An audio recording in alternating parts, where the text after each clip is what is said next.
The saffron veil smells like her mother's tears. Valeria Quintina is 19 years old, and she can feel the weight of the fabric pressing against her face, can hear, through its folds, the voices of 100 wedding guests gathered to witness what Rome calls a transformation.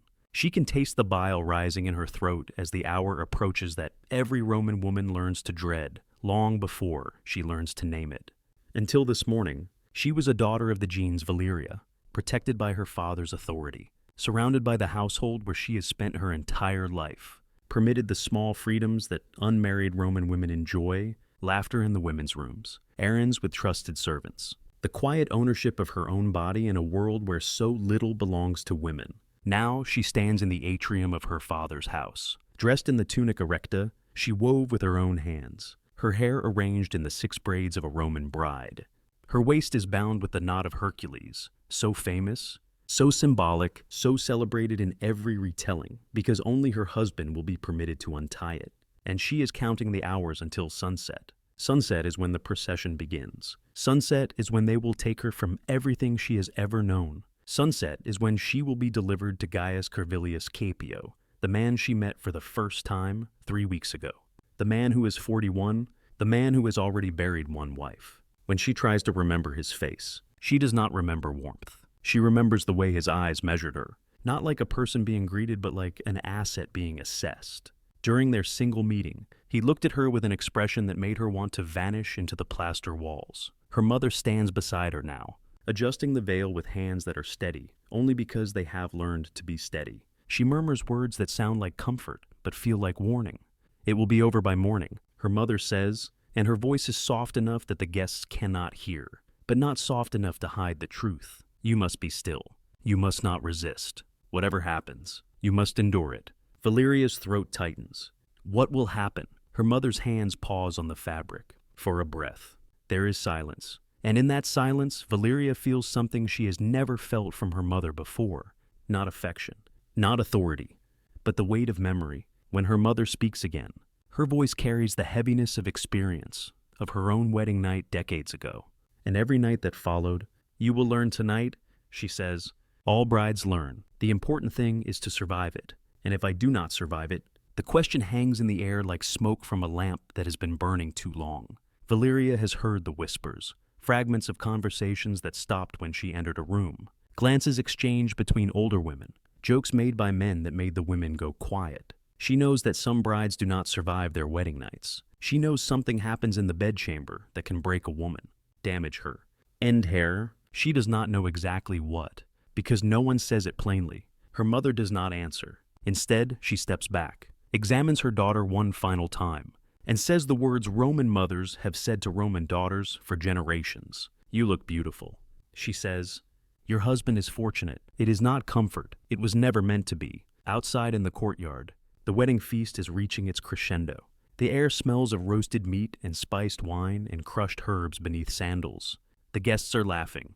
The musicians are warming their fingers. The house feels alive with celebration, but Valeria can feel the sun beginning to drop toward the horizon. And with it, the narrowing of her world. She has perhaps 3 hours left as the person she has always been. I am going to tell you how she spent those hours. I am going to tell you what happened when they ended. And I am going to tell you the truth about the Roman wedding night. The truth that Rome tried very hard to make the world forget. What you are about to learn has been systematically obscured for 2,000 years. We know about Roman weddings. Museums display the artifacts. Textbooks describe the ceremonies. Documentaries reconstruct the processions, the rituals, the sacrifices, the songs that marked a woman's transition from one household to another. They show torches and garlands and solemn vows. But they do not show what happened after the ceremonies ended. They do not describe what awaited brides in the bedchamber.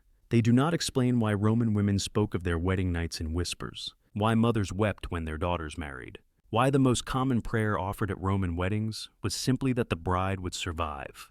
Tonight, you will learn what the ceremonies concealed.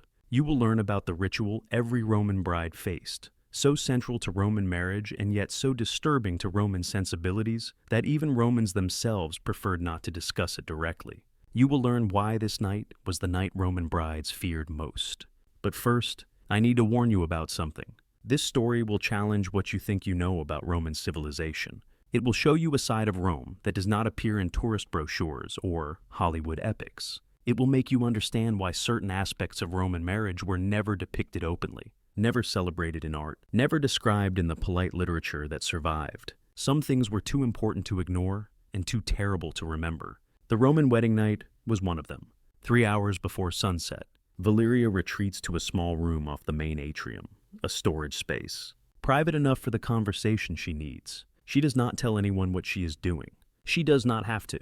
Her Aunt Cornelia follows her there, understanding without being told. Cornelia is 43. She was married at 19, widowed at 26, and refused every offer of remarriage in the 17 years since. When people ask why she remains unmarried, she gives acceptable reasons. Her children need attention. No suitable match has been found. She is devoted to religious duties. Valeria suspects the truth is simpler. Cornelia has experienced marriage. She has no desire to experience it again. You want to know what happens tonight? Cornelia says, "It is not a question." Valeria swallows. "Mother will not tell me. The slaves go silent when I ask. Everyone speaks around it, but never about it." Her voice is steady. Her hands are not. "I need to know what I am facing." Cornelia watches her for a long moment, and in her expression, Valeria sees something like pity and something harder. Something like anger that has had years to settle. What you are facing depends on your husband. Cornelia says, "Some men," she pauses, choosing her words the way women must choose words in a world that punishes bluntness. "Some men understand their brides are frightened. They take their time.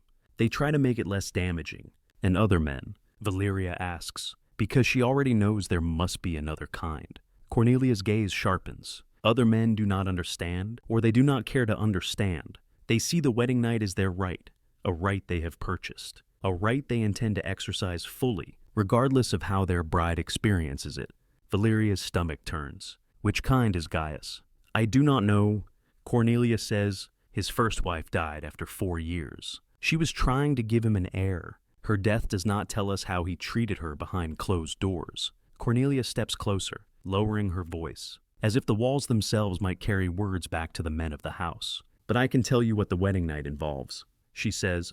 "What happens in that room, what you need to be prepared for." "Please," Valeria whispers. What Cornelia tells her takes nearly an hour. She explains the physical realities without romance, without decoration, because decoration is the tool of people who want you unprepared. She explains what a husband will expect, what a wife is required to provide, and what the experience typically involves for a girl who has never known a man before. She explains the legal realities, because in Rome, law is not a distant concept. Law is the air you breathe. Under Roman custom, Valeria's body does not belong to her in the way she has secretly imagined it does. Before marriage, she is under her father's authority. After marriage, she will be under her husband's. The mechanisms vary. Some marriages transfer power more fully than others. But the practical reality, for a young bride in a powerful man's house, is brutally consistent. Refusal is not a right. She can exercise safely. Resistance is not a path to freedom. Resistance is an invitation to consequences. Cornelia does not need to list every consequence. Valeria can imagine enough. And then Cornelia tells her the survival strategies, because this, too, is a kind of inheritance, passed from woman to woman like contraband. How to make the experience less painful. How to keep breathing when panic tries to take over. How to appear willing even when terrified, because some men moderate their behavior when their pride is fed, and become harsher when it is challenged. How to create the impression of submission that buys a woman a fraction of mercy. Valeria listens as if she is memorizing a battle plan. And then Cornelia says something that lodges in Valeria's chest like a stone. The wedding night is not the end. Cornelia says, "It is the beginning." Valeria's eyes sting. "Whatever happens tonight will happen again tomorrow night." Cornelia finishes, "and the night after, and every night your husband chooses to exercise his rights." Valeria's breath shakes. How do you manage something like that? Cornelia's answer is mercilessly practical. By understanding your husband is not a monster, she says. He is simply a Roman man, raised to believe he has certain rights, raised to exercise them.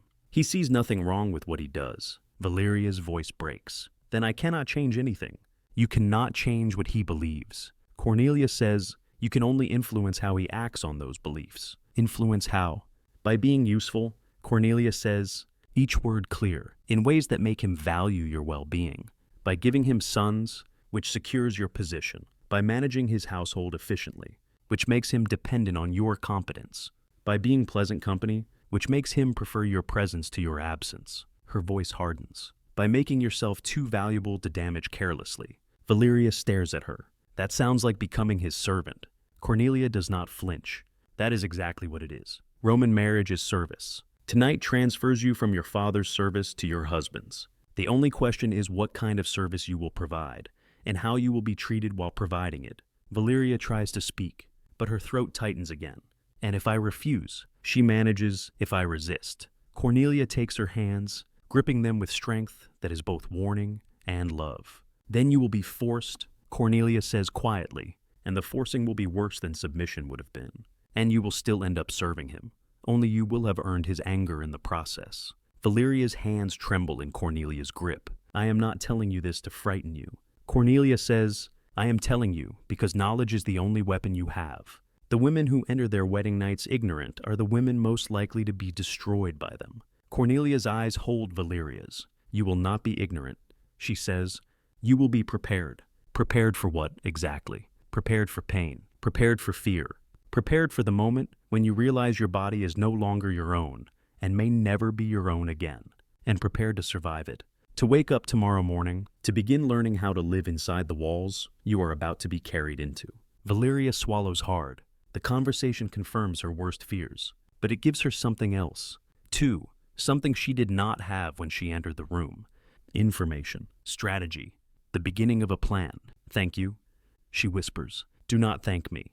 Cornelia says, thank me in 20 years if you are still alive and have found some way to make your life bearable. Cornelia releases her hands. Now go back to the feast, she says. Smile at your guests. Let your husband see a woman who is gracious and composed. The performance begins now. Valeria turns toward the door. It does not end. Cornelia adds, her voice like iron, until one of you dies. Let me stop here to explain something, because without understanding the system Valeria is about to enter, you cannot understand what she is navigating. Roman marriage was not a partnership between equals. It was not romantic. It was not even in the way we might recognize it. A family arrangement. Roman marriage was a legal transfer of property. Under Roman law, a daughter belonged to her father. She lived under his patria potestas, his absolute authority, from birth until death, or marriage. He controlled her movements. He controlled her labor. He controlled her property. In the earliest periods of Roman history, he even controlled whether she lived or died. Marriage transferred that authority. The legal mechanisms differed, cum manu, sine manu, contracts negotiated between families. But the lived reality for a young bride entering an older man's household was the same. Her obedience was expected. Her fertility was claimed. Her body was no longer hers in any meaningful legal sense. This is not modern interpretation imposed on ancient sources. Roman legal texts stated explicitly, a husband possessed authority over his wife's body. Consent within marriage was not a concept that existed. What modern language would call violation, Roman law called the exercise of marital rights. The wedding ceremony did not disguise this reality. It formalized it. The joining of hands, the vows, the procession, these were not symbols of love. They were procedures, ritualized steps in the movement of a human being from one owner to another. And the wedding night was when the new owner took possession. This is the context Valeria carries with her as she returns to the feast 2 hours before sunset. Her face arranged into the serene expression Roman brides are expected to wear. No one looking at her would guess what knowledge she now holds, what calculations are forming beneath the veil, what fear has sharpened into resolve. Across the room stands her future husband. Gaius Servilius Capio is deep in conversation with her father, discussing what Valeria understands to be the final details of her transfer, the dowry, the settlements, the legal arrangements that will govern the marriage. He is 41, his hair graying at the temples, his face marked by decades of political maneuvering and business negotiations. He is not ugly. He is not handsome. He is precisely what Rome produces in men of his age, competent, entitled, accustomed to having his expectations met. His first wife failed to give him an heir. She died trying. Valeria studies him the way prey studies a predator, not to challenge, but to anticipate, is he the considerate type her aunt described, or the other kind? She cannot tell. Roman men wear their public masks well. What happens behind closed doors is invisible until the door closes behind you. Her mother appears beside her. You spoke with Cornelius. She says, it is not a question. Yes. She told you what to expect. She told me what she could. Her mother is silent for a moment. When she speaks again, her voice is different, lower, stripped of ceremony. I was 19 when I married your father. She says, I did not have a Cornelia. I entered my wedding night, knowing nothing except that I was afraid. She pauses. I survived. She says, you will survive too. Our family survives. It is what we do. Was father? Valeria hesitates. Was he considerate? Her mother's expression does not change. Your father was what all Roman men are. She says, he exercised his rights. I fulfilled my duties. We built a household. We raised children. We created a life that functioned. Her voice is careful, neutral. That is marriage. She continues, whatever fantasy of gentleness you may be holding, release it now. It will only make tonight harder. Valeria nods. I am not hoping, she says. I am preparing. Good, her mother replies. Preparation is all you have. She touches Valeria's cheek, a brief gesture, almost tender. I will stand at the threshold of your new home. She says, the ritual requires it, but after the door closes, you will be alone. Whatever happens in that room, no one will help you. No one can. I understand. Then you are as ready as any bride can be. Her mother moves away, returning to her duties. Valeria watches her go, seeing her now not just as mother, but as a woman who endured what Valeria is about to endure and built a life around the consequences. Every married woman Valeria knows carries this history. The silence is not ignorance. It is collective trauma buried so deeply that speaking of it threatens to crack the foundations of the world they inhabit. 1 hour before sunset, the house shifts, slaves light torches. Musicians gather, guests drain their cups and prepare themselves for the public spectacle to come. Valeria is led to a small chamber where the final preparations are completed by the pronuba, a married woman whose own marriage has been successful enough to make her presence auspicious. The flame-colored veil is adjusted, the wreath secured, the knot at Valeria's waist checked and rechecked. You know what this knot represents. The pronuba says, only my husband may untie it, only tonight. The pronuba corrects gently. After tonight it becomes a symbol, a reminder that you belong to him. She pauses, then finishes adjusting the fabric. You are ready. Valeria hesitates. What was your wedding night like? The question escapes before she can stop it. The pronuba's expression flickers. Surprise, then restraint. My wedding night was 23 years ago. She says, I have chosen to remember it as little as possible. She straightens. That is my advice to you. Survive tonight. Then choose what you remember and what you forget. Forgetting is sometimes as important as surviving. She leaves. Valeria stands alone as the sun touches the horizon. The door opens. The procession is ready. The walk through Rome is magnificent and terrible. Torches blaze against the darkening sky. Music fills the streets. Guests shout traditional jokes, crude, explicit, celebratory references to what will happen when the door closes behind the bride. The jokes normalize what is coming. They make it public, inevitable, acceptable. Valeria walks as if through water, her senses dulled. 2 boys flank her, symbols of the children she is expected to produce. Slaves carry her dowry behind her. Beside her walks Gaius Servilius Capio, silent, composed, occasionally glancing at her as if confirming she is still there. The crowd watches. Another bride delivered. The procession reaches his house. Now comes the threshold ritual. A Roman bride does not walk into her new home. She is lifted, carried over the threshold, never permitted to touch it with her own feet. The ritual dates back to Rome's earliest myths, most commonly explained as a reenactment of the abduction of the Sabine women, the first Roman brides. Tradition said, were taken by force. Whether the meaning was fully remembered or conveniently softened did not matter. The message was clear. A bride does not choose to enter. She is delivered. Valeria is lifted by strong hands and carried into the house that will be her refuge and her prison for the rest of her life. Inside, the rituals continue, fire and water, household gods, the formal declaration. Where you are, Gaius. I am Gaia. Her identity dissolves into his. Then the guests withdraw. The pronuba takes Valeria's hand. It is time. The bedchamber waits. Flowers, lamps, incense, soft light that cannot disguise the purpose of the room. The pronuba removes the veil, the wreath, the final symbols of ceremony. I will be outside. She says, until I know the marriage has been completed. She leaves. The door opens again. Gaius Servilius Capio enters. He has removed his toga. He drinks wine, studies her, circles her slowly. You are frightened. He says, that is normal. His voice is neither cruel nor kind. I will tell you what will happen. He continues, you will remove your tunic. I will examine what I have acquired. Then I will claim my rights. Do you understand? Yes. Begin. She reaches for the knot at her waist. Stop, he says. I will do that. His hands untie the knot of Hercules. The tunic falls. He examines her as property. You are acceptable. He says, lie down. She does. What happens next is exactly what she was told would happen. I will not describe the details. The details are not the point. Some men were brutal. Some were efficient. A few were gentle. But the fundamental reality was always the same. A woman who had never known a man was required to submit to one. A body became property. Consent did not matter. It hurt. She endured it. She survived when it was over. He dressed and left. You will sleep here, he said. Tomorrow you begin learning your duties. Valeria lay where she was left, tears finally falling. It was over, and it had only just begun. Morning came quietly. No trumpets. No rituals. No witnesses. Valeria woke alone in the bed that still bore the evidence of what had happened. Stains she did not look at for long. Sensations she could not yet name without flinching. She cleaned herself with the water, and cloths left for this purpose. Movements careful, automatics, as if her body belonged to someone else and she was merely tending it.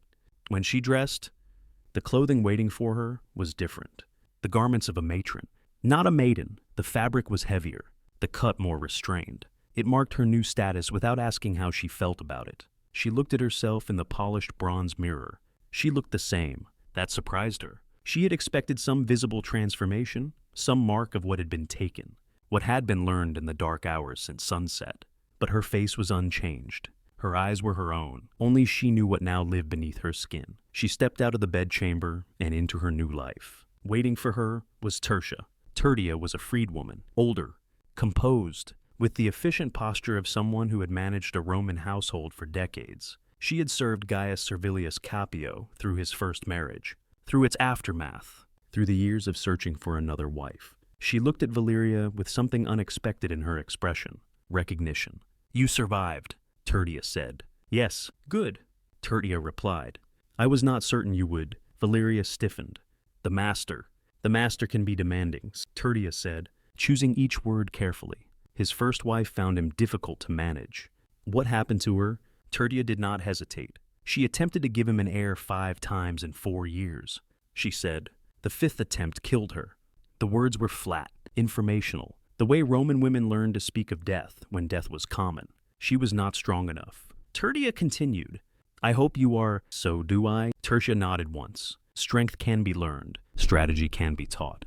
Comes, I will show you the household. She began walking, expecting Valeria to follow. Protect me how? Valeria asked, falling into step. By making yourself indispensable, Tertia said. Valuable things are treated better than things that can be replaced. It was the same lesson Cornelia had taught her, expressed in the language of survival rather than affection. Valeria listened. She learned quickly. The days that followed became an education in power without authority. Valeria learned the rhythms of the house, the habits of the slaves, the expectations of her husband. She learned when he was likely to visit her chamber, and when he was likely to leave her alone. She learned what pleased him, what irritated him, what made him feel magnanimous. She learned to manage herself. The nights did not become gentle. They did not become kind, but they became survivable, experiences she could endure without breaking, without letting them poison every waking hour. She learned what the pronuba had meant about choosing what to remember and what to forget. 3 months after her wedding, she missed her bleeding. 2 months later, her pregnancy was confirmed. I need to pause here, because pregnancy was both the greatest danger and the greatest opportunity a Roman wife faced. Childbirth was deadly. Roman medicine had no understanding of infection, no ability to manage complicated deliveries. Perhaps 1 in 50 women died giving birth. For young mothers, the risk was higher. Every pregnancy carried the knowledge that it might kill her. But pregnancy was also power. A wife who bore a son secured her position. A wife who gave her husband an heir could not be discarded easily. Motherhood transformed vulnerability into leverage. Valeria understood the calculation immediately.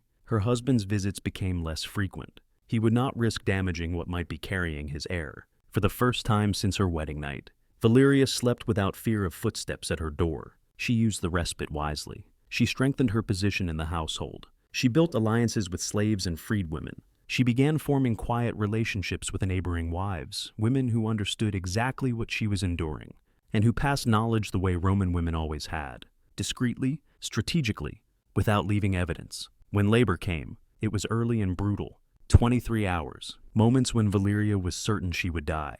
When pain eclipsed thought, when she understood why so many women did not survive this passage. But she lived, and when it was over, she held a screaming, living son in her arms. Her position changed overnight. Her husband came to see the child. He held him briefly, awkwardly, with the gravity of a man who understood inheritance. "You have done well," he said. "This changes things." It was not love, but it was recognition. The years that followed were not happy. Happiness was not available, but they were survivable. Valeria bore more children, sons first, then a daughter. With each birth, her security increased. With each year, her husband's power over her body diminished, replaced by age, habit, and her quiet mastery of the household. When he died, 22 years after their wedding, Valeria felt something she had not expected: relief. She did not remarry. She spent the rest of her life doing what Roman women had always done when the law offered them nothing: helping one another survive, teaching brides, supporting wives, passing knowledge forward. This was her legacy, and she was not exceptional. She was ordinary. Millions of Roman women lived this story, and the system that governed their lives did not disappear when Rome fell. The legal principle that a husband owned his wife's body persisted for centuries. In England, marital consent did not legally exist until 1991. Within living memory, the Roman wedding night was not ancient history. Its echoes are still with us. Remember that